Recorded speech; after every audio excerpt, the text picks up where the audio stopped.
Alhamdulillah, bapak-bapak, ibu-ibu jamaah yang dimuliakan oleh Allah, selesai kita murajaah.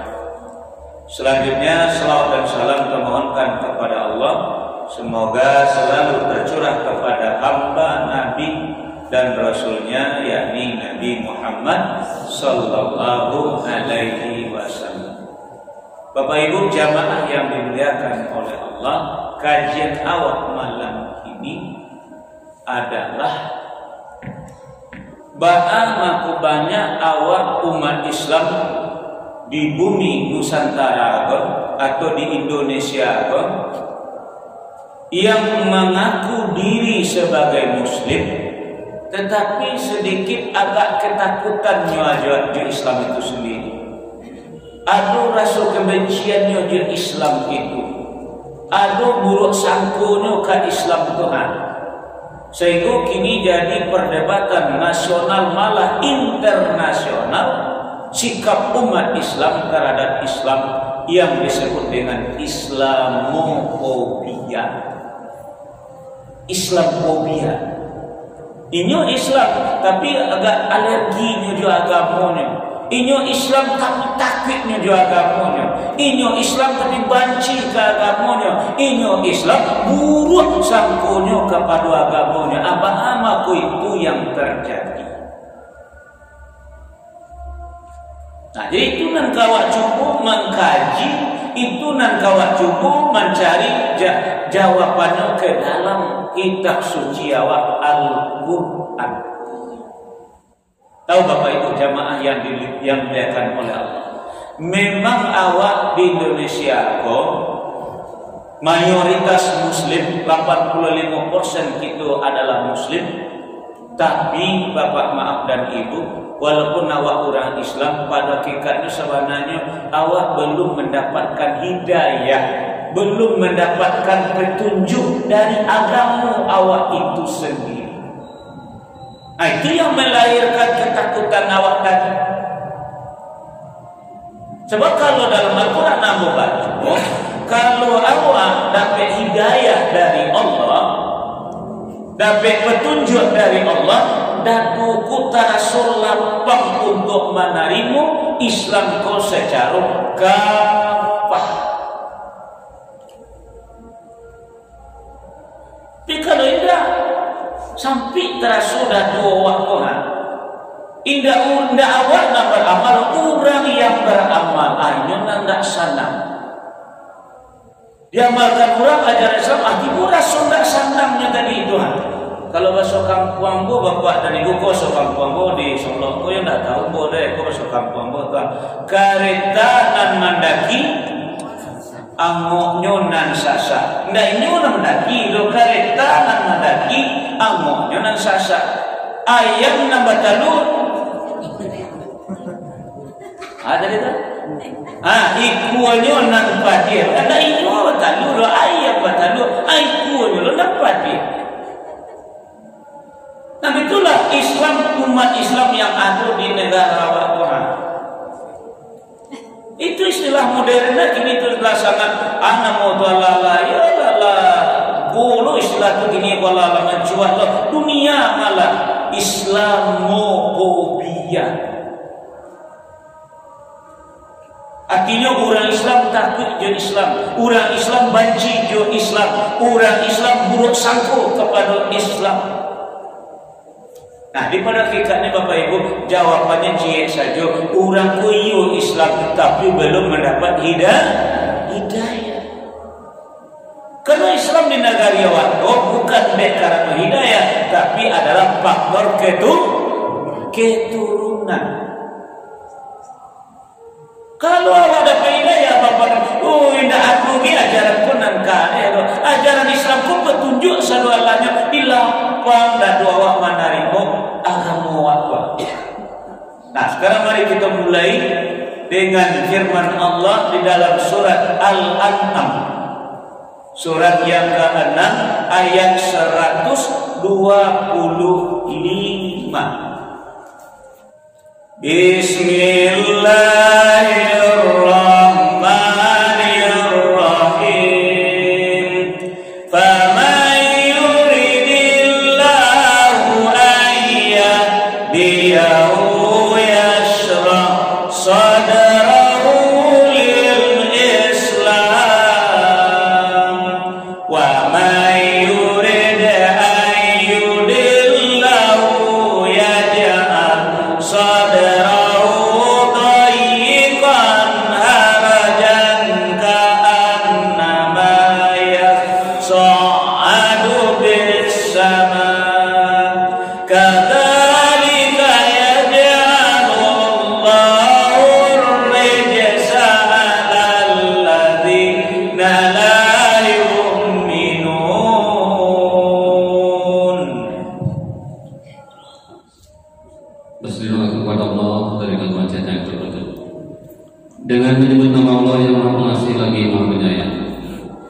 Barang siapa dikehendaki Allah akan mendapat hidayah atau petunjuk, dia akan membukakan dadanya untuk menerima Islam.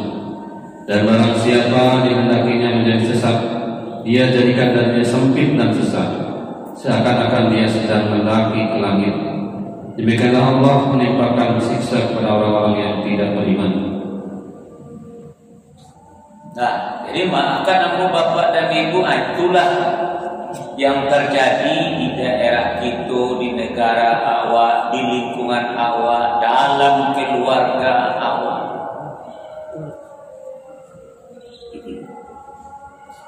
Jadi sebenarnya persoalannya persoalan hidayah. Awak memang mayoritas Islam, tapi Islam bukan karena hidayah, Islam karena keturunan. Ya Islam, mandi Islam, lingkungan Islam, otomatis Islam lainnya saja diazankan. Cuman alun sudah hidayah, makanya dadunya menjadi samping, makanya orang itulah yang fobia dengan Islam. Artinya ketakutan dengan Islam, kebenciannya kepada Islam, buruk sangkunya kepada Islam. Bukannya berjuang dengan Islam, tidak, tapi curiga dengan Islam. Karena belum mendapat hidayah. Kalau orang yang lama mendapat hidayah, ia saudarahu lil Islam. Lapang dadunya menerima Islam Tuhan secara kapal. Nama Islam secara kapal, zalikal kitab la raiba fihi. Jadi tidak ada saja dari Al-Fatihah sampai An-Nas menerima ini. Nah, kalau kini dia tidak mendapat hidayah, memang otak cerdas, pilih-pilih, cari-cari nama ketujuh, nama nak sesuai itu sendiri. Beko dibaca dawa ayatnya lain, anda sakareh itu bana bagamu. Dibaca dawa solusi untuk orang korupsi di negara apa, korupsi itu mencilok, potong tangan menurut Al-Quran, tak cocok tu di negara apa, akan takwidnya di Islam namanya Tuhan. Tak nyatarimu Islam itu secara kapan. Jam banyak apa masalah prostitusi, anak itu pengguguran kandungan nendak jali ayah ni bukan, ada banyak mana ikut akal orang berzina didera atau dirajam bagi yang keluar. Jangan dilakukan itu tidak sesuai dengan undang-undang awak. Akan namanya fobia namanya. Jadi kalau awak menerima Islam dengan hidayah, lalu terima satu paimani terima. Itulah sebenarnya jadi hidayah yang belum kita dapatkan, sehingga dadu menjadi sasak sampai seakan-akan mendaki lagi. Atau sisaan itu karena mendaki beriman ke agama awak. Kalau kecil tadi contohnya, masuk kampung apa? Kereta nak mendaki, amoknya nak sasak. Orang nak menjalankan agama, ayo nak sana. Ayah nombor satu ikunya nampak dia orang bersedekah yang mana bini.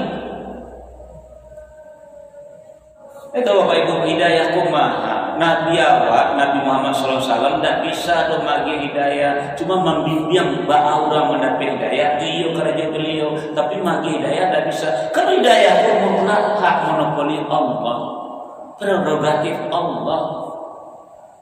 Makanya Allah memberikan hidayah itu kepada siapa yang dia kehendaki. Bersyukurlah awak kalau awak lain termasuk orang yang mendapat hidayah. Apa itu je syukur aku nyapa itu. Aku ya nak STM, aku ya stokar untuk bantuan. Tapi dengan hidayah sakit itu tidak bisa jadi sesiokan rugi awak.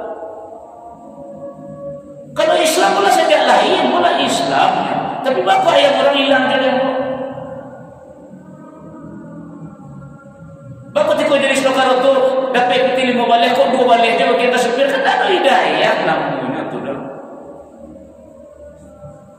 Asalnya Pak Bedi mematah. Ya kan anda mendapat hidayah. Islam saja ada hidayah. Coba lihat Umar bin Khattab radhiyallahu anhu ketika mendapat hidayah betul-betul saja Islam setinggi-tinggi, perjuangkan Islam. Pada sebelumnya makan masang mata. Masa jahiliyah ini luar biasa. Jadi awak sebenarnya kalau bisa berjuang untuk agama awak, sebenarnya hidayah itu yang belum mengatakan dia masih curiga, masih ketakutan, masih buruk sangko, masih banci. Dia kan belum dapat hidayah sebenarnya. Hidayah itu adalah milik Allah. Allah yang akan memberi hidayah kepada siapa yang dia kehendaki. Nabi Muhammad pun tidak mampu, sekalipun kepada paman beliau yang beliau cintai, Abu Thalib. Coba buka surat Al-Qasas, surat yang ke-28 ayat 56. Bismillahirrahmanirrahim. Innaka la tahdi man ahbabta walakinna Allah yahdi man yasha wa huwa a'lamu bil muhtadin.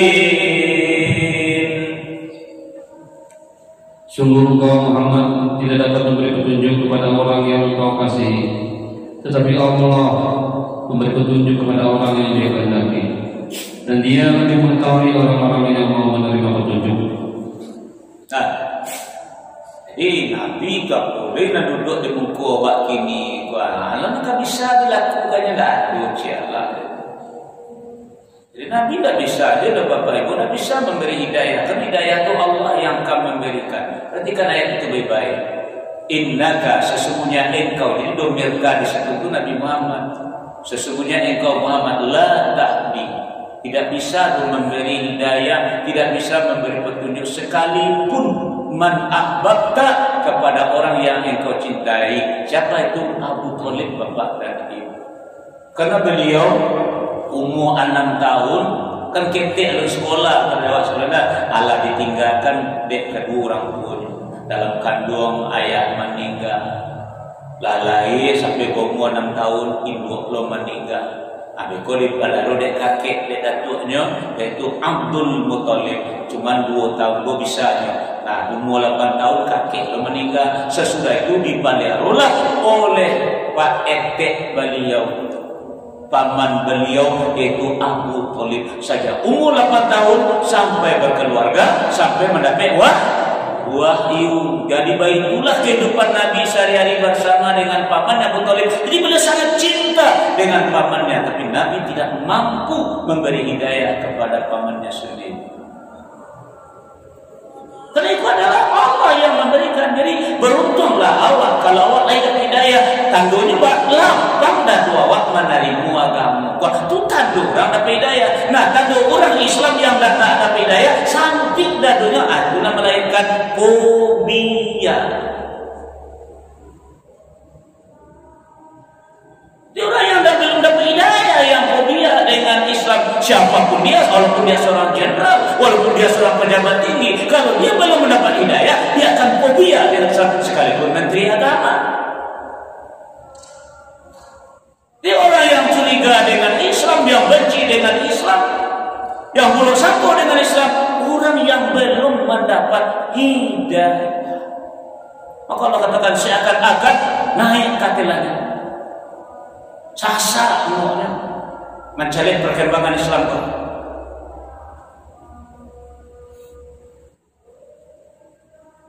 Nah, jadi Bapak Ibu jamaah ini, jadi tugas Nabi batu menggiring awak kepada hidayah. Dan hidayah itu sendiri apa? Itu Al-Quran. Allahumma arhamni bil Quran waj'alhu li imaman wa hudan.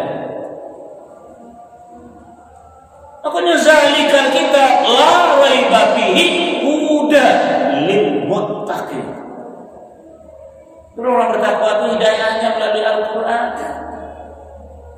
Tak cari-cari ayat, tak pilih-pilih surat nangka ketujuh dewa, nangka lama dewa, nyuyuan salawahnya putak dadu kurang lama. Orang mari lagi Bapak Ibu jamaah yang dimuliakan oleh Allah. Jadi tugas Nabi awak membimbing awak, memandu awak kepada hidayah, dan awak minta ihdinas siratal mustaqim. Jadi dipandu dengan Nabi awak Al-Quran. Jadi kalau dimadu awak Al-Quran baru bisa hidayah itu Allah berikan. Coba mari kita lanjutkan dengan surat Asy-Syura, surat yang ke-42 ayat 52. Bismillahirrahmanirrahim.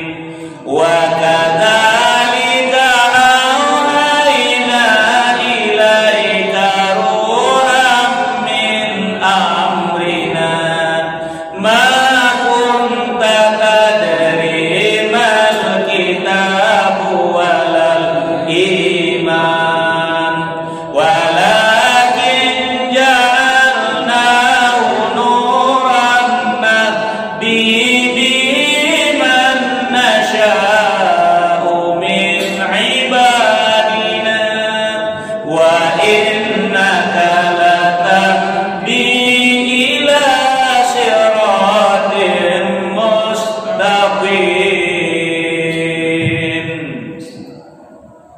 Dan demikianlah kami wahyukan kepada Muhammad roh Al-Quran dengan perintah kami.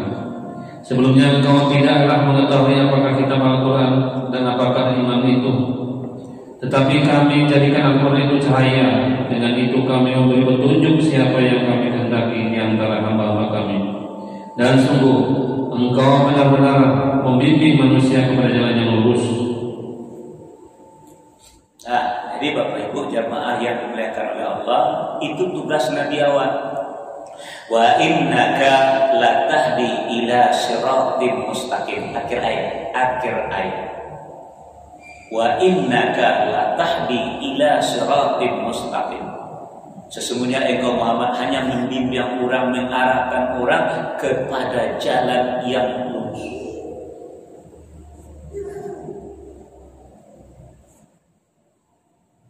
Nah, sekarang coba balik awal ke pangka ayat. Perhatikan lebih baik agar supaya Bapak Ibu mengetahui bahasa Yu layadu sawa atau indah. Coba lihat pangkal ayat. Wa kadzalika auhayna, dan demikian itulah auhayna, kami telah mewahyukan ilaika kepada engkau Muhammad ruhan. Apa itu? Al-Quran. Jadi Allah sebut Al-Quran dengan kata-kata ruhan. Makanya orang-orang dahulu Bapak dan Ibu, kalau ada pengajian-pengajian agama macam ini, disebutlah itu santapan rohani. Jadi kalau minum makan bayar ke kuliner santapan jasmani. Kira-kira sehari-hari nan kama bare usaha dah aku bertanya kama bare usaha.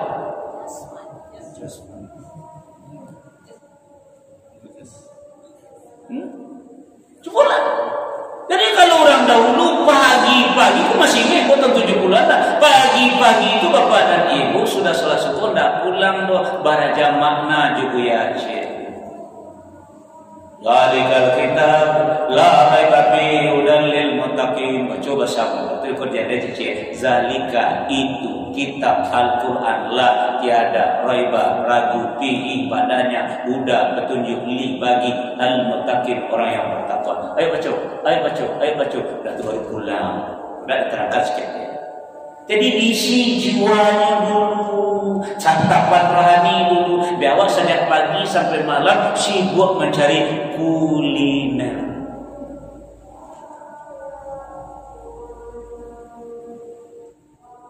Tu alun ahem calian kalau pasal ini.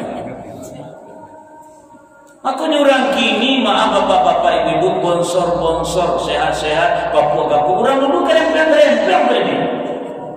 Tapi dia memang jiwanya luar biasa. Kata-kata yang keluar dari munculnya betul-betul banyak makna. Kalau kini sampai santiang sana kedua.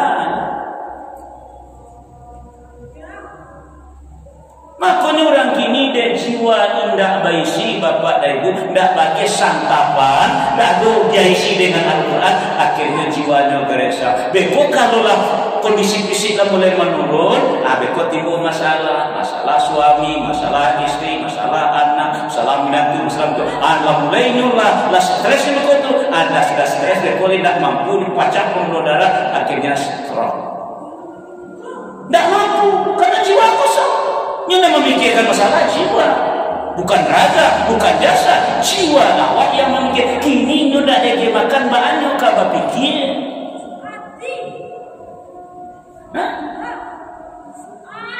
Dahulu Bapak Ibu deh karena orang rajin mengaji, lai ada cek gedung di kampung mampu dahulu, tapi namanya adalah karena aku nama tu ditampa Malapari. Di Sikonta dulu istilah tu tidak datang dari kampung boyo ditampa Malapari cek gedung tu Pak Surya. Kalau kini orang ditampa Malapari itu lah penuh masakit stroke ini di Bukit Tinggi itu. Mengaluan pun dikatakan kok. Tidak beda aja orang tanpa Malapari dulu sama nampak. Kenapa mereka tidak mampu menyelesaikan persoalan hidupnya?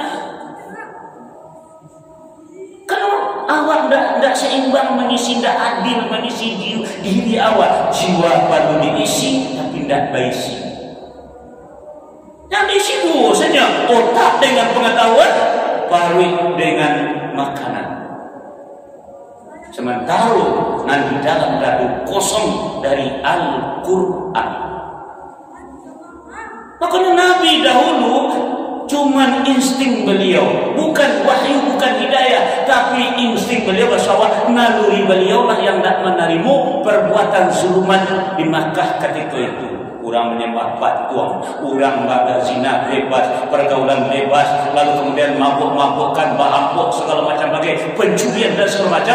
Batin beliau bukan hidayah, batin beliau tidak menerima. Keadaan demikian baru beliau pergi ke sebuah tempat, sebuah bukit, ada buah di sana pada buah Iran.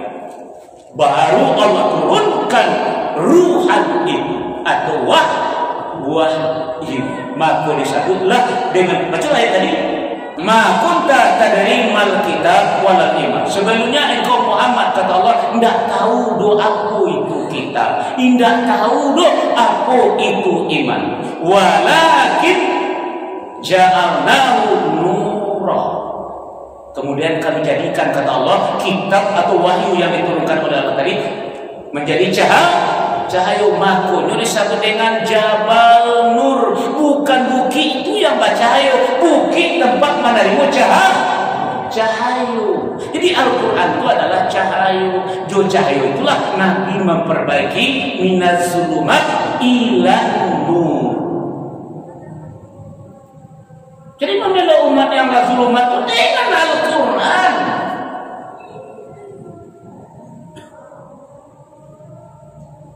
Allah. Jadi sebelumnya tidak tahu kan? Nabi pun tidak tahu.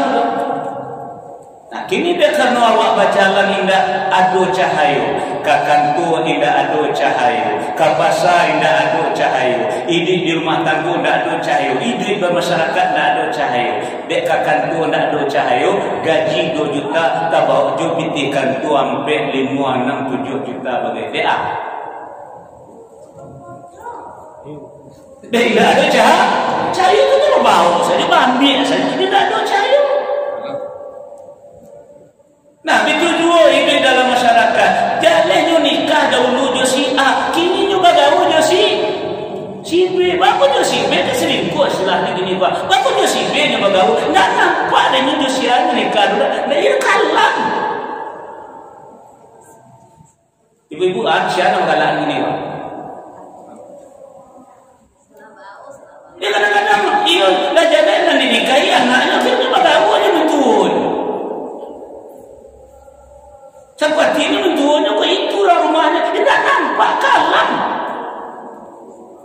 Tapi kalau ada cahaya, astagfirullah, ikut bukan orang rumahmu, kau mertuamu, ikut tetanggamu, kau kawanmu, namun nikah kurang, itu cahaya tu.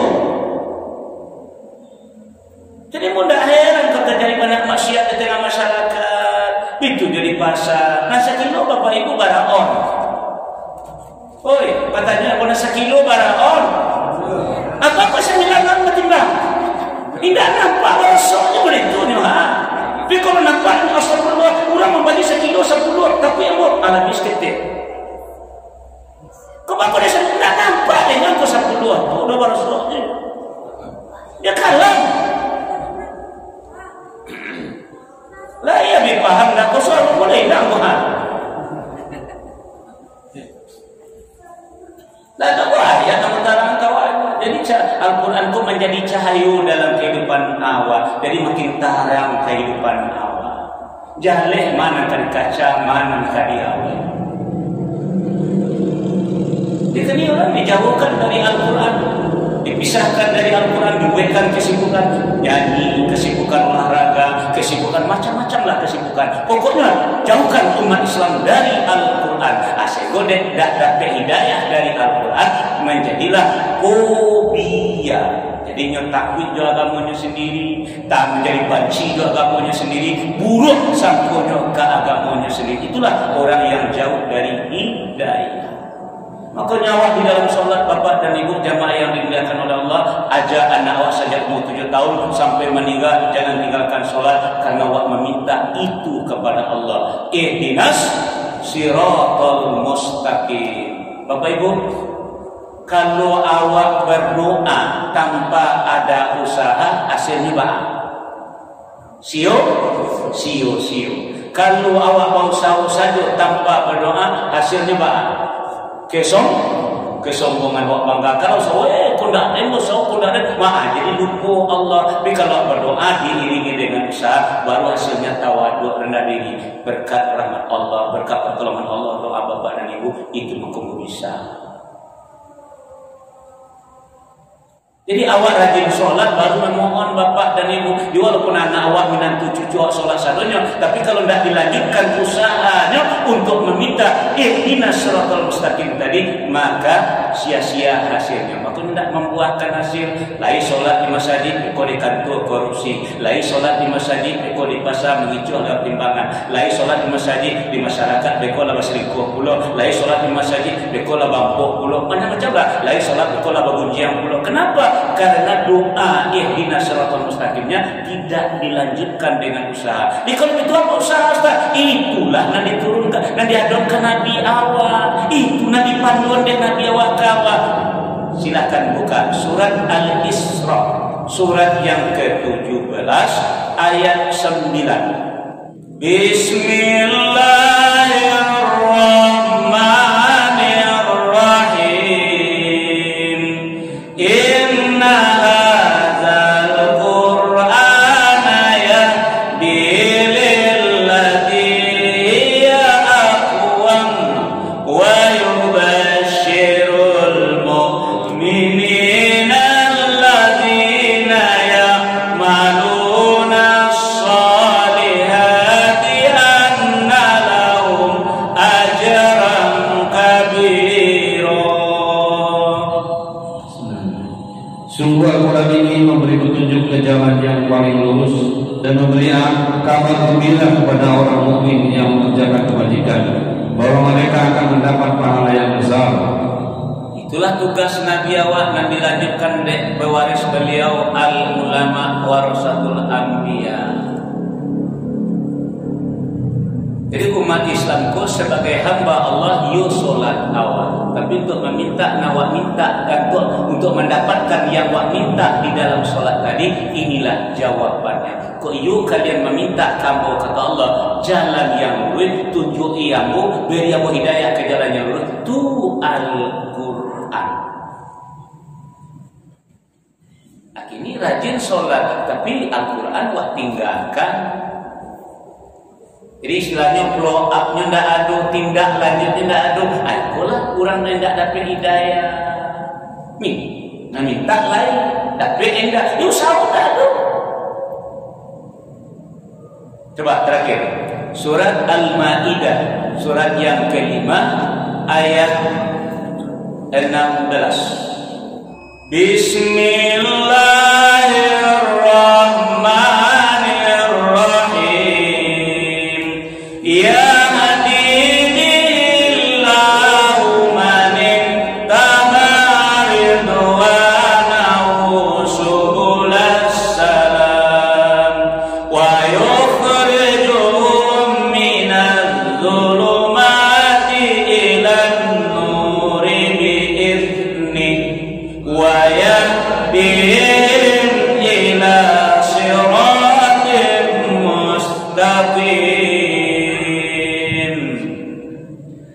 Dengan kitab itulah Allah memberi petunjuk kepada orang yang mengikuti keridhoannya di jalan keselamatan. Dan dengan kitab itu pula Allah mengeluarkan orang itu dari gelap gulita kepada cahaya dengan izinnya dan menunjukkan ke jalan yang lurus. Cuma banyak doa awak siu-siu karena ndak ada tindak lanjutnya.